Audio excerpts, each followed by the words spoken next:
Hey there, welcome back to the Legal Paige Podcast. Today, we're getting into one of the most essential and sometimes overlooked topics for business owners: how to legally pay yourself.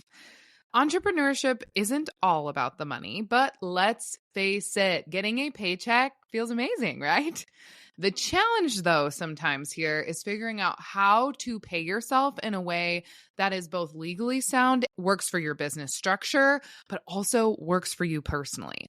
So in this episode, I'm going to break it down for you. Whether you are operating as a sole proprietorship, a limited liability company, or an S corporation, you are going to learn from me the key differences in how to pay yourself based on your business entity, why separating your business and personal finances is non-negotiable legally, and how to handle client payments, especially if they try to pay you personally instead of through your business, or on platforms that I wouldn't recommend, Venmo. For sole proprietors, though, we will cover the basics of taking an owner's draw and the tax implications of merging business and personal income. Then, if you're an LLC owner, you'll hear why it's crucial to keep a consistent draw schedule and how to prepare for taxes. And S-Corp owners, we are getting into payroll, reasonable salaries, and the tax advantages that come with this type of business entity. And for S-Corp owners, we are getting into payroll, reasonable salaries, and all of the tax advantages that come with designating as an S-Corp for tax purposes. No matter where you're at, though, in your business journey, this episode on how to pay yourself will definitely help you confidently navigate all of the intricacies of how to give yourself that cha-ching moment in and out of your personal account, while also staying compliant with the law. Of course, that is my forte, and how to avoid sticky situations that every entrepreneur faces with pay. So without further ado, here is a re-air from one of my most listened to episodes, number 159, How to Pay Yourself Legally as a Business Owner.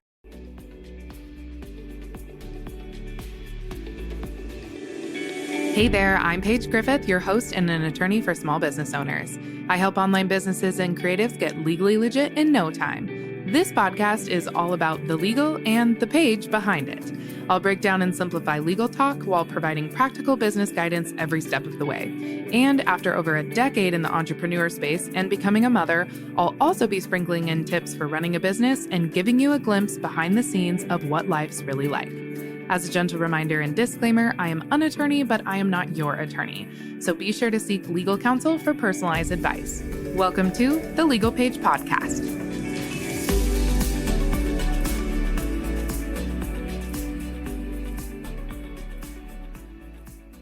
Okay, so I want to start out this episode with really saying the foundation of paying yourself. You start a business to make money. You are a for-profit business. And to do that, you do have to know how to pay yourself the profits that you receive. So I want to take you all the way back to the beginning and really talk about just giving yourself a paycheck, giving yourself a salary, whether that's an owner's draw, and then financial liability when you're using different business structures while paying yourself. So you won't be having different business structures, but dependent on the type of business structure you are, then you're probably going to need to legally pay yourself a little bit differently. So the first step for all intensive purposes and all different types of business structures is to keep your business money in a business bank account.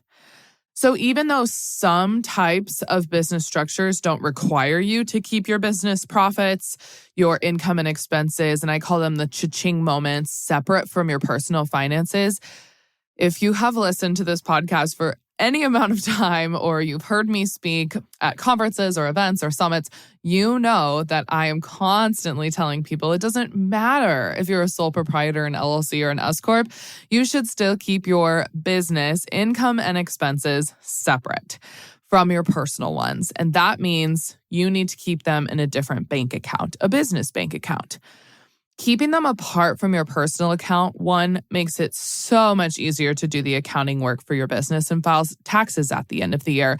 But it also is so much easier to pay yourself a consistent amount and to also keep track of that amount if your accounts are separate. So the first thing you need to do with your business, no matter what business structure you are, is register for a federal EIN number. That's Employer Identification Number, and that will be connected to your business bank account.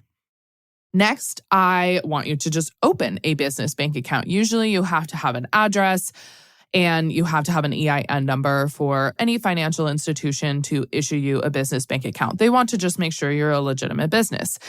Sometimes they also require like a registration certification from your state if you are an LLC and you're registering for a business bank account. So once you get that EIN number and you're able to open your business bank account, now we're going to touch on transferring money to your personal account to pay yourself.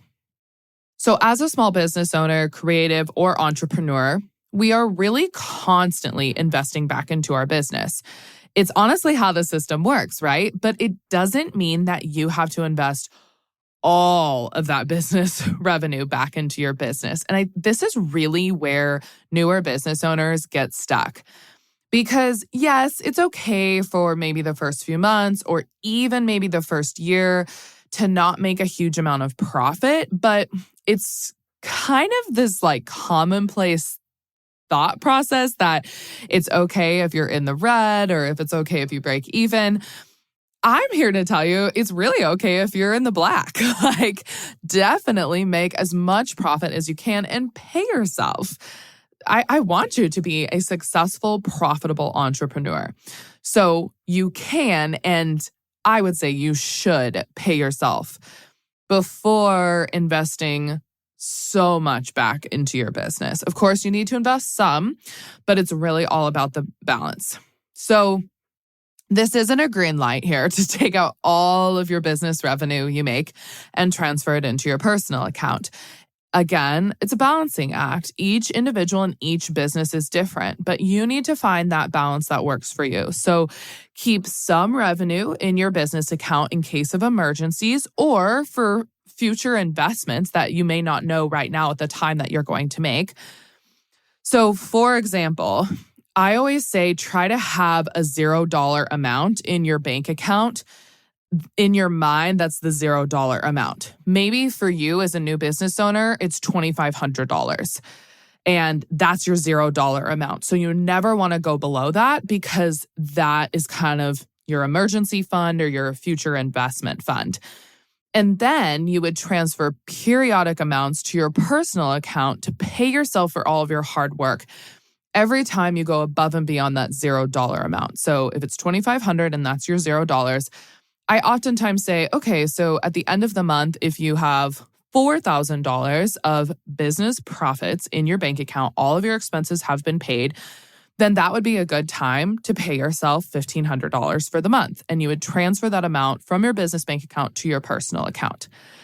If your small business, though, is your only source of income, and, I'm talking here and I'm just throwing out numbers, right? Like for bigger businesses, $40,000 is probably their $0 amount. For even larger small businesses, it's $100,000 is their $0 amount because they have to make payroll, they have expenses, and they want to make sure they have 3 to 6 months of an emergency fund.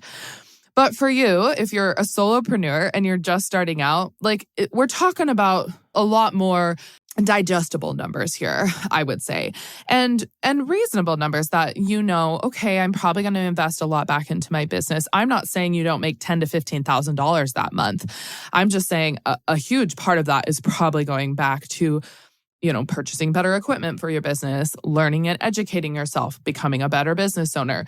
And so you may not have, $100,000 of profit the first month of business. Okay, I digress. So back to what we were talking about here. If you're kind of doing this as a side hustle, your numbers will obviously be a little bit smaller. But if your business is your only source of income, what I want you to do is budget out your needs and your wants. That's really important here. What do you need to pay yourself every single month to ensure that your personal expenses are covered? And maybe you have a little bit of personal financial stability in terms of, savings account and retirement account, so on and so forth. And what are your personal wants? When you start your business, or honestly, whenever you're in business as an entrepreneur, I think we are better in terms of money at really seeing the needs versus wants, because we don't have a W-2 salary or, timesheet that we're submitting every month, like an amount that we know we're probably going to get every single month. Those wants and needs in the W-2 world, I think oftentimes are a little bit more convoluted, but it's a lot more clear when you're an entrepreneur because you're constantly looking at your numbers. And if your business is your only source of income, of course, you're going to want to not only pay yourself for your personal expenses, but you're going to see those needs a lot more clearly. So you need to decide how much you need to transfer into your personal bank account every month or every 2 weeks or even every week to make that happen for yourself personally. So for all intensive purposes, if you are an sole proprietor or an LLC, and I'm going to get into the differences here in a second, it doesn't matter if you pay yourself daily, weekly, bi-weekly, or monthly. I always just say, try your best to keep it consistent so that your books look more legally legitimate.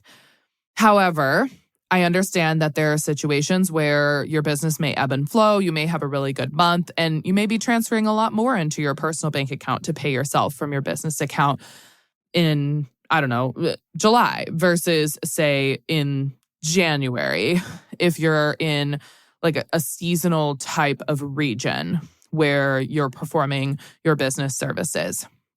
Oftentimes, summertime is a lot better for people financially in the entrepreneurship world, and particularly the creative world in general, than the winter months. What I'm trying to say here is the amounts don't need to be the same because you could have different weeks and months of income and hours worked. We get it. You're an entrepreneur. Things are going to ebb and flow and change back and forth constantly. And you can totally write yourself a check if transferring isn't an option. But for the most part, we all live in an electronic internet world, and you should be able to link up your business account and your personal account. And you want to have what I call that transaction cha-ching moment documented from one account into another and available for review from your bookkeeper or your accountant or yourself if you're doing your own taxes and finances at the end of the year and you're reviewing your P&Ls consistently. So my bonus tip here is make sure that you're diversifying your funds into different accounts. You should, of course, have your business bank account to start with, but if you are a more mature, seasoned business owner, you should probably have a lot more than just that one account. You should have a tax account. You should have an emergency fund account. You should just have your business operating account. Go read Profit First. It's an amazing book. And then, of course, you want your primary personal accounts, and then you want your savings personal account, so on and so forth. So entrepreneurs oftentimes have like 4 to 6 bank accounts. That's very normal or more.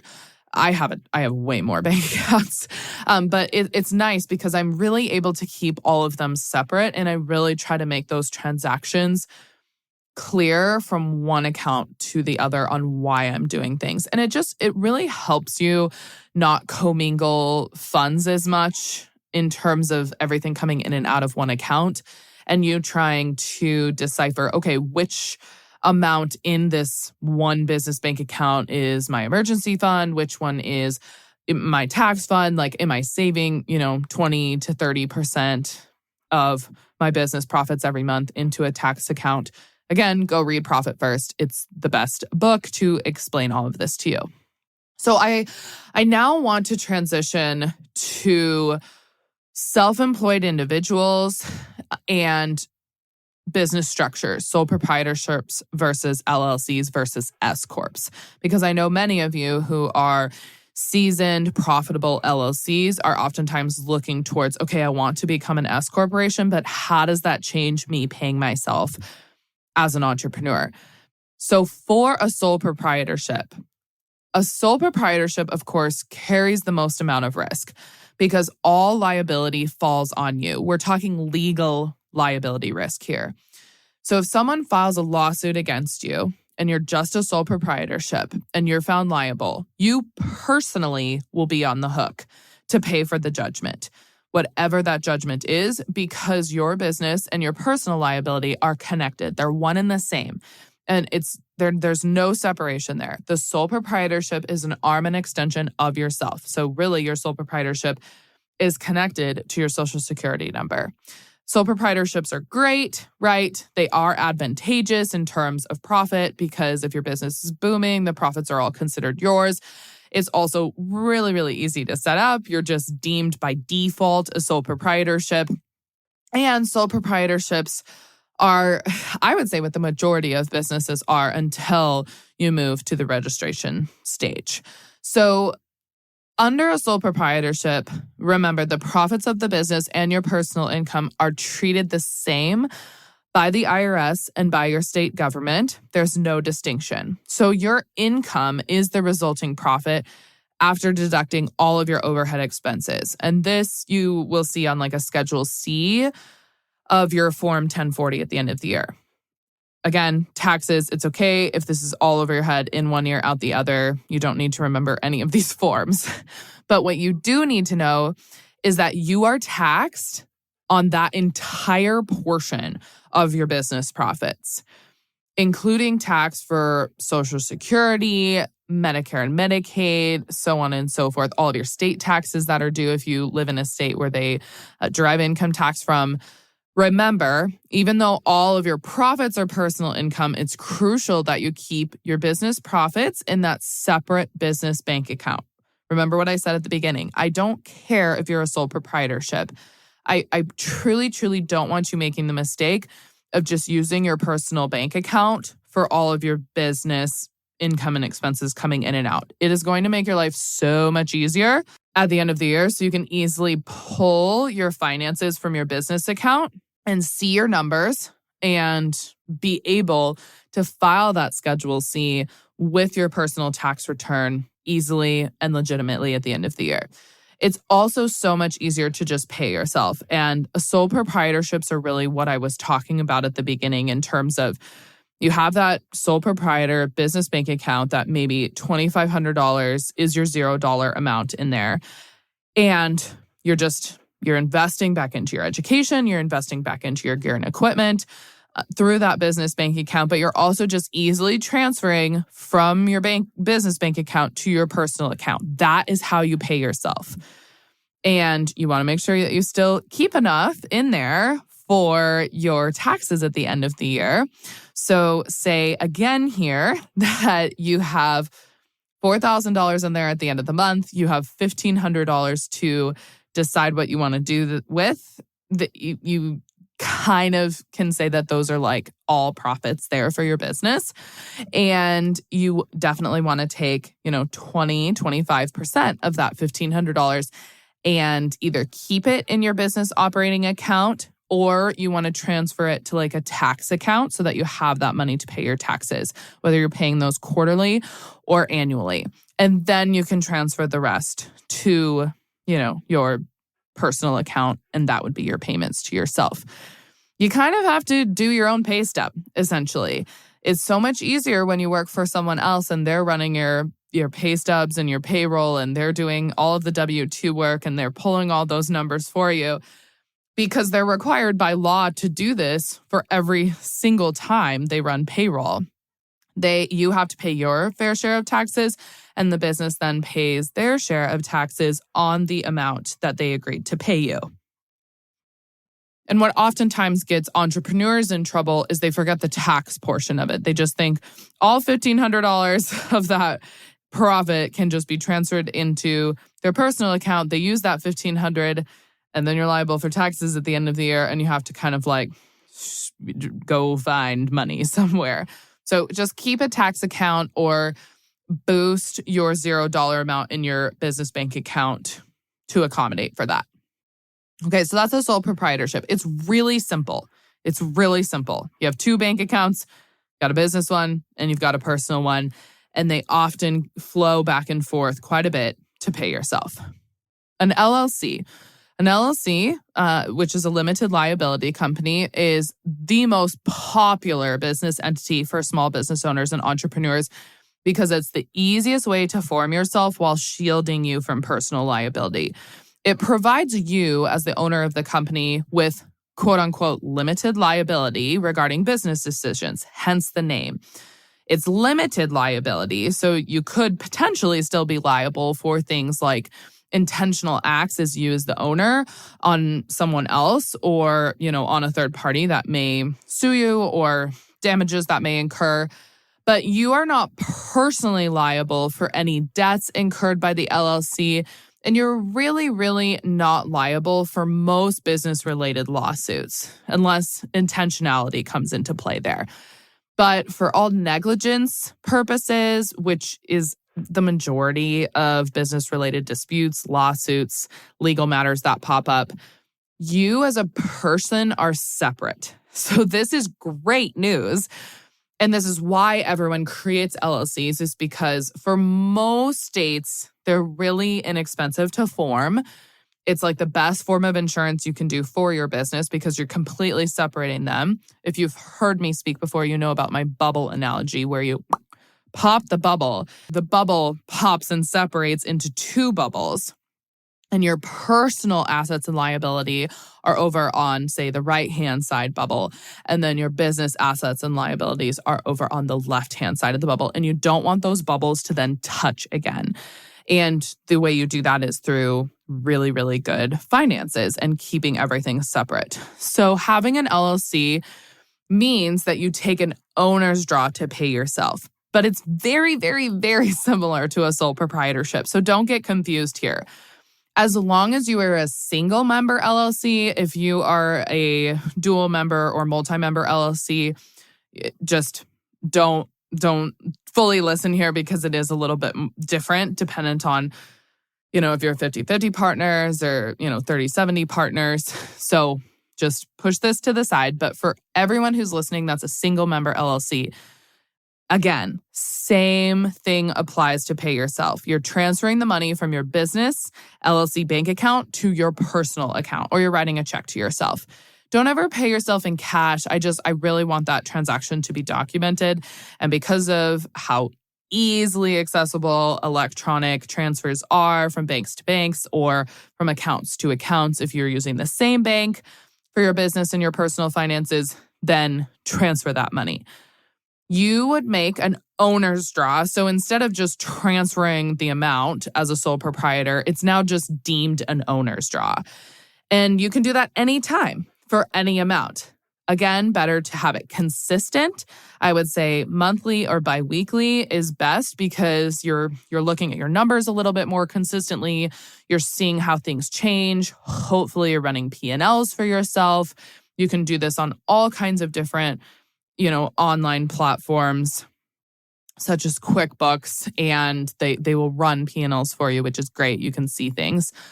So having the same amount transferred biweekly or monthly is good for budgeting purposes, but also for accounting purposes. And then again, remember, you should also be setting aside money every single month for taxes, emergency funds, and, future investments and things that may come up. So you can also pay yourself through your LLC with a salary each year.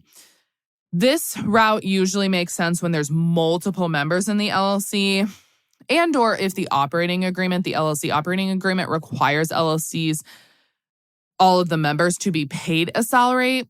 However, if you're paying a salary, you probably just want to consider filing as an S-Corporation. I'm going to get to that in a second. For most business owners that are LLCs, you are really just paying yourself through that one-time transaction. And, you try to keep it as consistent as possible, but sometimes you're transferring, because you have something you need to pay personally, and you need to take that owner's draw right then and there that morning, and then you get back on a consistent schedule. The main thing that I care about is that it is documented and it's flowing, and you can say, okay, that was an owner's draw. You can write a little memo to yourself and it'll show up in your finances every year. So S corporations. S corporations are actually not a type of business formation or entity.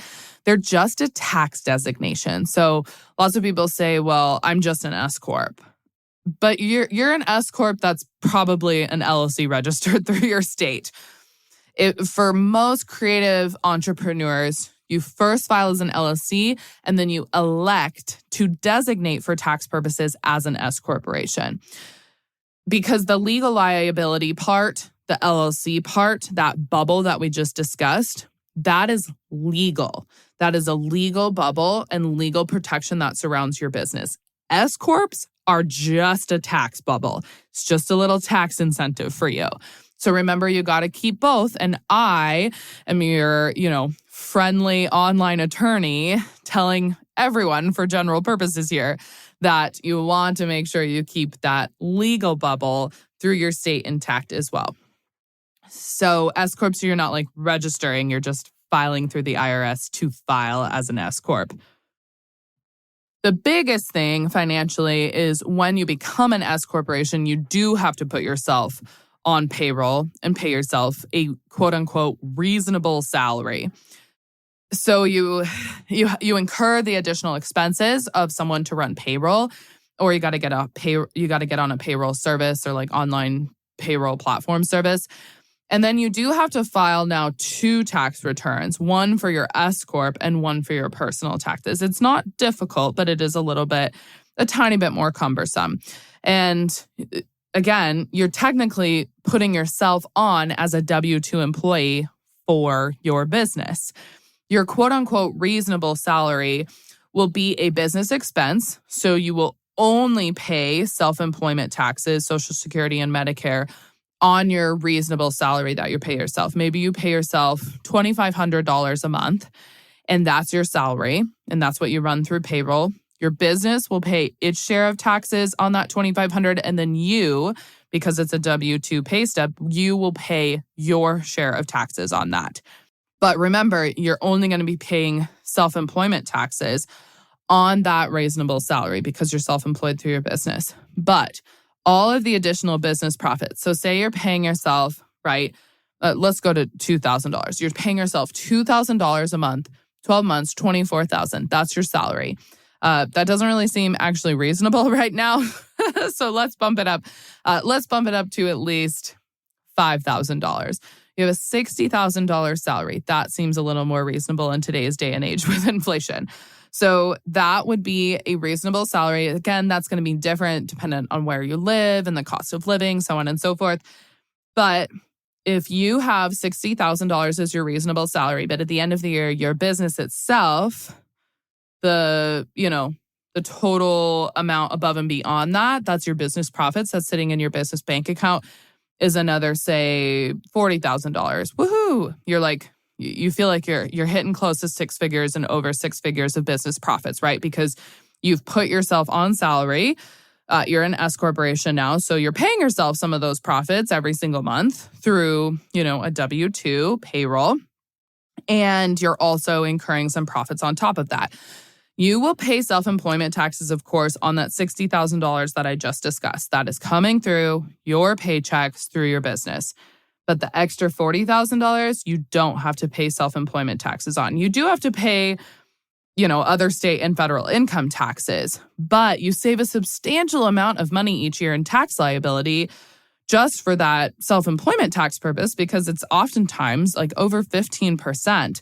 You won't be paying that 15% on the $40,000. So you do save sometimes thousands of dollars when you become an S corporation. So this is why S corporations are desirable for small businesses, especially if you have a really, really low payroll amount, like you're you're a single owner, you have no partners there. Maybe you're just contracting out work, so you just have independent contractors, and it's you yourself that you're paying on payroll. That's fine. And sometimes people even wait till the end of the year to give themselves that one paycheck. So you're just like, you're constantly maybe making, and then you can have owner's draws on top of that. I didn't mention that. So okay, let's go back. Sorry about that. So say you have, $60,000 payroll. That's what you're paying yourself. That's your salary every year. Maybe you are taking that quarterly, okay? So you're paying yourself $15,000 every quarter, or you're trying to, right? Or you're paying yourself $30,000 every half a year. And you're running that through your, taxes and payroll service. But maybe you have a really, really good quarter and you're profiting you're profiting, say, like $20,000 to $50,000 just that quarter. You can take an additional owner's draw, and those owner's draws, because you've already paid yourself the self-employment taxes through your payroll and through your reasonable salary, you won't have to pay self-employment taxes on owner's draw.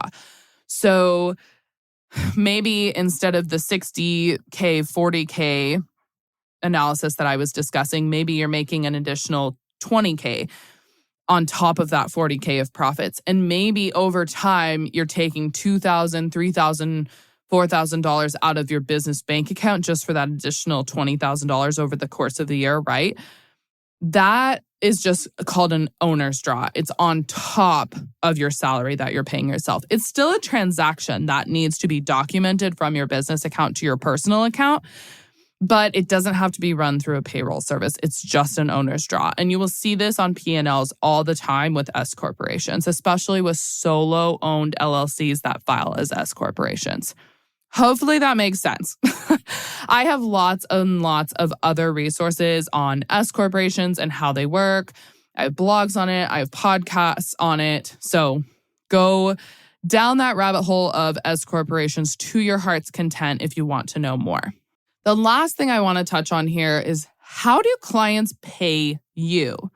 So now that you know how to pay yourself through your business and make sure that you're documenting that transaction, whether that's, every so often or hopefully on a more consistent basis, I want to briefly bring up that it is really important that your clients pay you the right way before you start transferring money to your personal account.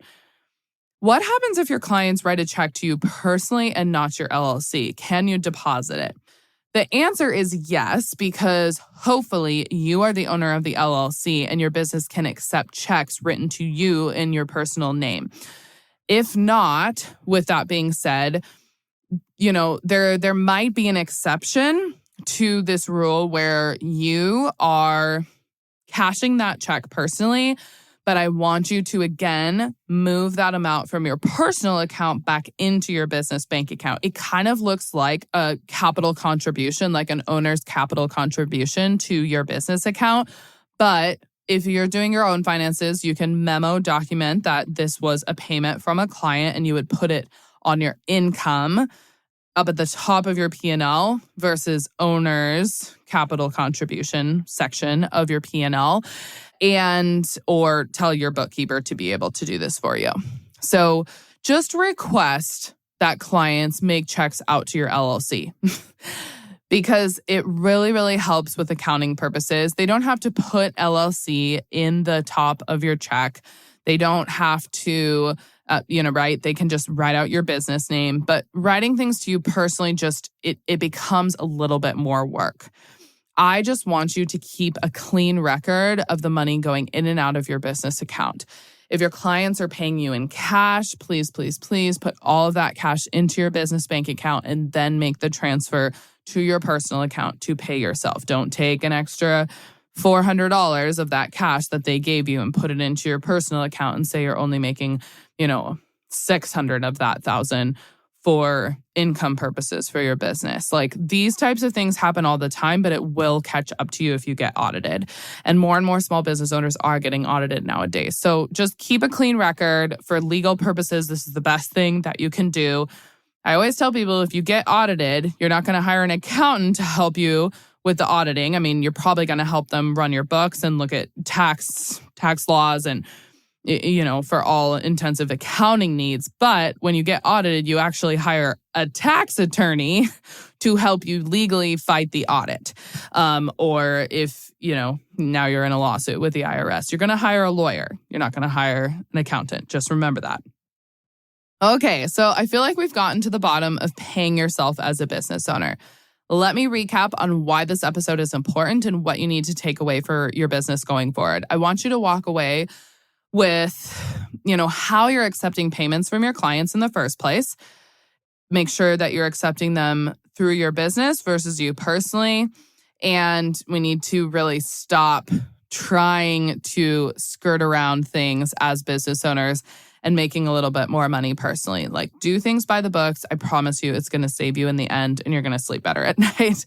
So once you receive that legitimate payment from your clients, whether that's through, a card payment or a check payment or even cash, you want to keep your business legal entity in place. And I want you to do the following. Keep your business assets and personal assets separate. Also, for fraud protection, if you listen to previous episodes, you know what I'm talking about. Further separate your accounts for protections in your business. That means multiple different bank accounts, not just one. And then finally, once you have all your numbers and at the end of quarters or at the end of months, you're seeing, okay, this is how much profit I am making. And all of your expenses are taken care of after you've saved for your taxes and you've saved for future investments and your emergency fund. Pay yourself, just like you would if you were an employee for a different business. Remember, it is okay to pay yourself. You are a for-profit business, and I want you to make money, and I want you to be secure financially in your personal life.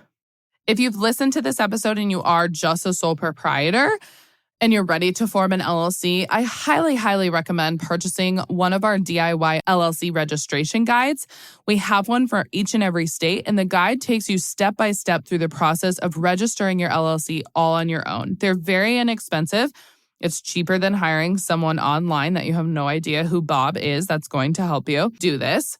And the guide includes all necessary links for your state, important definitions of terms you'll see online when you're registering for your LLC, additional information related to dues, whether that's annual or biannual LLC dues that you have to pay your state, and information to help you find any necessary licenses or permits in your state and or local county. So to find your LLC registration guide for your state and purchase today, you can just head to thelegalpaige.com. That's thelegalpaige.com and search at the top for LLC guide. And then it'll take you there. It's also in the drop-down menu of our main menu at the top of our website. So finally, if you want more helpful business advice, always, always, always be sure to join the Legal Paige Facebook community, where thousands of entrepreneurs just like you are getting real-time answers about running a professionally and legally legit business. Thanks again for tuning in to today's episode, and I'll catch you in the next one. Thank you so much for tuning in to today's show. Be sure to visit thelegalpaige.com for contract templates, blogs, YouTube videos, and additional legal resources. If you haven't already, head over to iTunes and leave me a review and rating. It truly means so much to me to hear your feedback and inspires me to continue creating podcast content. Also, I want to personally invite you to my free Facebook group at tlpfacebook.com, where you will get access to me, my legal team, and thousands of other entrepreneurs in there for unlimited business and legal Q&A. Until next time, my friend.